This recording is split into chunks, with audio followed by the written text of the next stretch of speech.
Welcome back, students. So this is your moral science class in which we'll be having a revision of the last chapter that we have completed. So the last chapter talked about the about how it is important to do your things by yourself.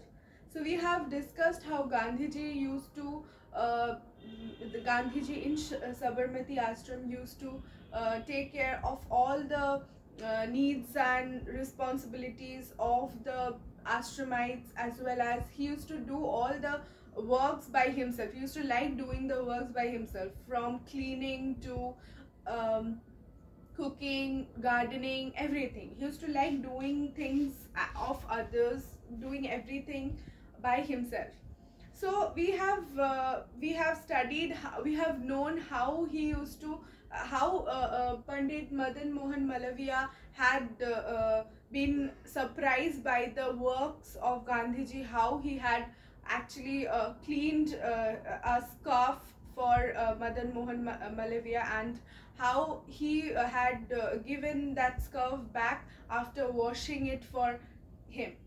So this by this story we have come to a conclusion how it is very important for us to do our works by ourselves. So we have also studied, we have also known how the ashramites, including the children, used to take part in every activity of the ashram. They used to maintain the ashram, they used to take care of everything in the ashram by themselves. So once there was the path which leaded to the ashram, or the road which leaded to the ashram, was needed to be repaired. So how the ashramites along with Gandhiji used to collect pebbles and stones by themselves, and how they have actually worked together to repair the road by themselves. We have also come across the fact that Gandhiji used to be very good at carpentry. He used to make tables and very quickly, and how he was very good at everything that he did. So he liked doing everything by himself, and how he had actually expertised in everything, how he had excelled in everything. Like we have known that he used to do everything by himself and repeated, like he used to practice a lot. If he didn't know anything, then he would practice that thing by himself, and he used to practice repeatedly in order to gain experience, and in order to actually excel in that particular job or work. Then we have also come across the fact that Gandhiji used to clean the washrooms, how he used to clean the dirt and everything of others, and how he used to actually think about the works that he did. So he was questioned by a person about why he used to clean others' toilets or washrooms. So we are very, like, it is something we should learn from his statement, or his way of thinking, that he used to think that cleaning somebody else's dirt or something like this should be considered as a service that we are providing to the god, or to our mother. Like our mother don't actually keep us dirty, or when we were small, when we were young, our mothers used to take care that we are clean. They used to clean our filth, they used to keep us clean, and clean all the dirt that we used to like we used to take part in, or whatever it is. So similarly, Gandhiji also considered his work to be the devotion towards God, as he used to see the Almighty God in his fellow human beings. So that is why he used to do all his jobs with so much of respect, care, love, everything. So by these answer, by this noble thought, that person who had asked Gandhiji about why he used to do all these jobs got got very surprised, and he had to bow his head in front of Gandhiji in respect also.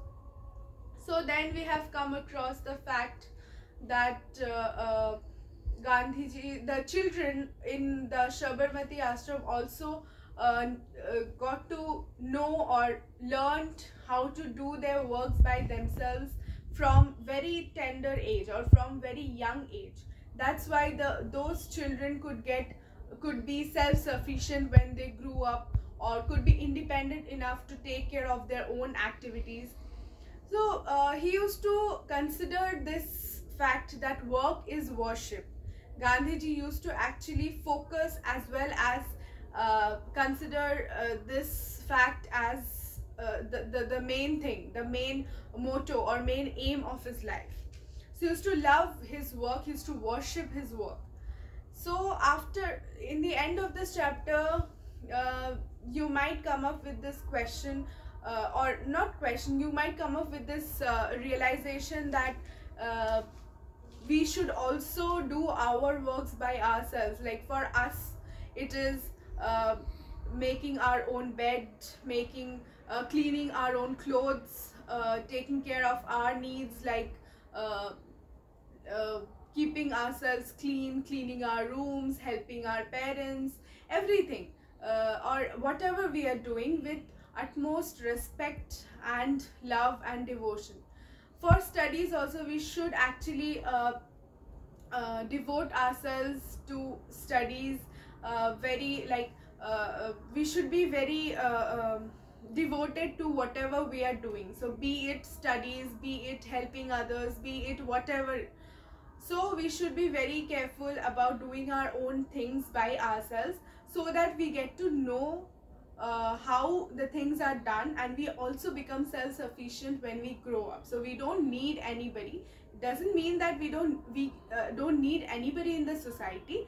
At least we can take care of our needs. We don't have to be dependent on the others. So this is how Gandhiji, with Gandhiji's ideals, with his thoughts, with his noble thinking and everything, we get to know how it is important to become self-sufficient, how it is important to become independent. So this is how we have, or this is what we have got to understand from this particular chapter on the ideals of on like the various ideals which we should follow, and this is what we should implement in our lives also. So I hope it is clear. I hope we had a quick recapitulation of what we did in the last class. We'll be starting with a new chapter next time. So till then, just go through whatever we have studied and think, like keep on thinking about these ideals, and try to implement this in your lives, which will help you to enhance your moral values and moral ethics. So this is it. Thank you.